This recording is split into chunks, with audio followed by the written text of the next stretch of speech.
Frank Pope here in Effingham, Illinois at Mike Yeager's Funfest 2011. I'm sitting here with Keith Martin.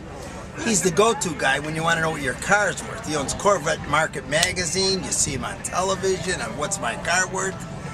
And he's granted me a little interview to visit with him and talk cars. What is the future for the Corvette? Well, there's different futures for different models. Right? Because the classic cars, the C1s, the C2s, the cars, the C3s through 73, 74, they just keep going up in value. There are more people who like them all the time, and the number of cars is fixed. They're not going to ever build any more 63 split windows. So you get more people who want them, makes the values go up. With the new cars, they just get more and more and more powerful every year. And it's unbelievable how fast the ZR1 is. But because it's a modern car, it's going to go down in value. That's going to happen for 15 or 20 years. Almost all cars go down for 20 years after they're built before they start to come back up.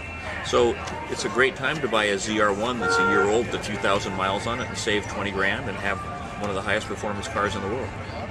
Well, you know what I've noticed, like when I watch your show, I've noticed when you go to the auction, some of the cars now that have been made into pro mods, they're getting more money than the original stock Bloomington Gold car. It kind of throws me. That's not generally true, but what happens when you find a pro mod or a resto mod is that you found a guy, he wants to buy a car, he wants to buy a 55 Chevy that drives like a new Lexus. And so you buy a 55 Chevy, look-alike, but it's got air conditioning and power steering and power windows and a new suspension.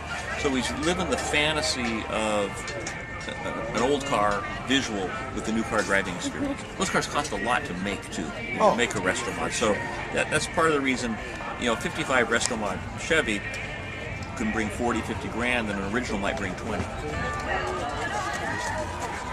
Well, you heard it from the man who knows, Keith Martin. Thanks for taking the time to talk to me. It's always great talking to you. Thank you very much. I'm Keith Martin, and you're watching Vetster.com.